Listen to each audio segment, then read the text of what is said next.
كلامنا عن ناصر ماهر وناصر منسي الى زيزو بذكر الكلام، لان في كلام كتير امبارح اتنشر انه زيزو هيرجع الزمالك، واصل زيزو كلم مسؤولي الزمالك وقال لهم انا موجود وانا عايز ارجع وانا واللي يحتاجوا البيت يحرم على الجامع وانا موجود معاكم. الكلام ده يا جماعه مش مظبوط تماما، الكلام ده مش حاصل. الكلام ده مش مظبوط لانه ما حصلش اساسا، ويعني ما حصلش من ان زيزو كلم حد قال له كده.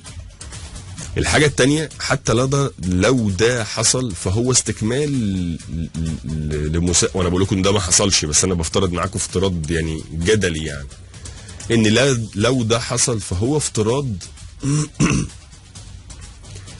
وهيكون استكمال لمشوار من عدم الوضوح من طرف وجانب زيزو ووالده فيما يخص علاقتهم بنادي الزمالك. طب ليه انا بقول كده؟ لان انا عندي الكواليس كلها، فانا بقول ده عن معلومات مش عن رؤية ولا توقع.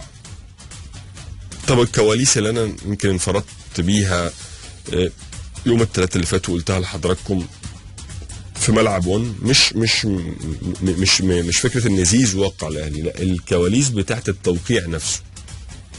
ان زيزو مضى يوم 12، وان زيزو حتى قلت كان لابس ايه هو ووالده في القعده، وانه قبض الفلوس يوم 17 مارس المقدم بتاع التعاقد، وانه العقد 4 سنين وقيمته عامله ازاي، وان في شرط جزائي ضخم بقيمه كبيره جدا. كل ده انا قلته.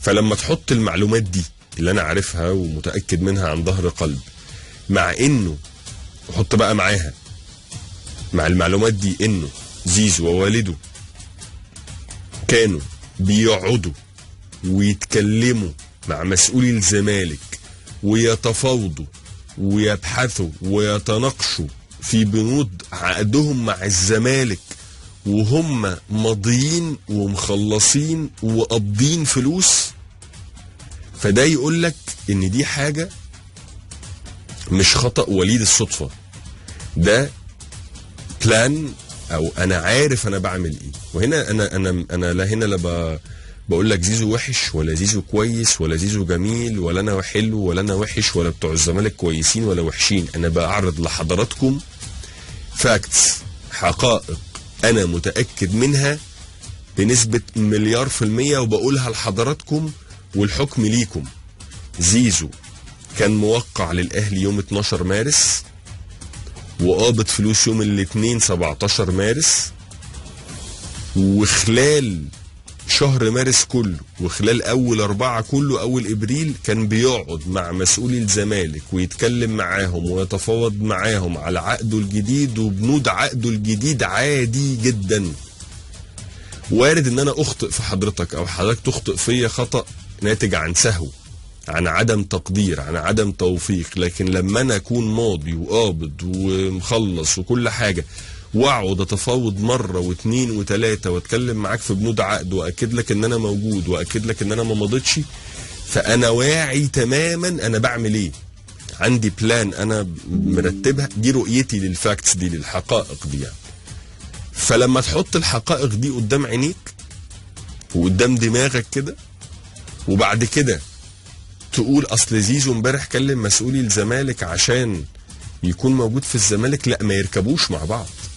لانه ببساطه شديده زيزو لو متمسك بالزمالك ولو عايز الزمالك كان عمل ده من بدري، لان زي ما بقول لحضراتكم المسار بتاع الفتره اللي فاتت باللي حصل فيها من امضاء زيزو للاهلي وبعد كده مفاوضاته مع الزمالك وتاكيده ليهم ان هو مش ماضي وهو ماضي ومخلص وقابض، ده كل ده واحد واعي هو بيعمل ايه.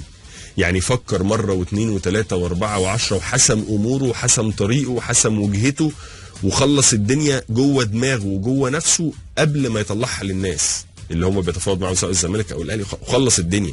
فهو مش قرار لحظي ولا قرار انفعالي اتحط فيه زيزو فبعد ما اخذ القرار ده فاق وحس ايه ده، لا انا ازاي عملت كده، طب انا اروح لا، هو مرتب دماغه كويس جدا وعارف هو بيعمل ايه. بدليل بقول لحضراتكم انه بعد ما كان مضى وقبض فلوس قعد حوالي اولموست شهر بيتكلم مع بتوع الزمالك وبيتفاوض معاهم وبيتكلم معاهم عادي جدا وأكن مفيش اي حاجه، وانا ما مضيتش وانا موجود، وفين بنود العقد، وهو اللي يكلمهم وهو اللي يتواصل معاهم، وهاتوا ويلا وفين وهنعمل، طب بس اعملوا كذا، طب بس صلحوا كذا، طب كلموا والدي، طب مش عارف ايه. فده واحد واعي كويس هو بيعمل ايه. فلما مع الفاكتس والحقائق اللي انا بقول لحضراتكم عليها دي، لما تيجي تقول لي ان هو نفس الشخص ده فجاه هيروح مكلم الزمالك يقول لهم انا عايز اكون موجود، لا ما يركبوش مع بعض. ده غير اساسا انا افترضت افتراض جدلي انه كلمهم، غير بقى ان المعلومه اللي بقولها لحضراتكم والحقيقه الواقعه يعني ان هو ما حدش كلم حد، ولا زيزو كلم بتوع الزمالك عشان يرجع، ولا بتوع الزمالك كلموا زيزو عشان يرجع. فده بس يعني ايضاحا لبعض المعلومات المغلوطه، غير بقى اللي اتقالت امبارح ان زيزو كلم مسؤولي الزمالك، غير بقى اخر نقطه اقولها لحضراتكم بقى اللي هي الكريزه بقى اللي فوق التورتايه، ان زيزو حتى لو فكر انه يرجع للزمالك هيصطدم بشرط جزائي مهول، شرط جزائي كبير جدا جدا جدا جدا يخليه الفكره دي تتوقد قبل ما يفكر فيها اساسا.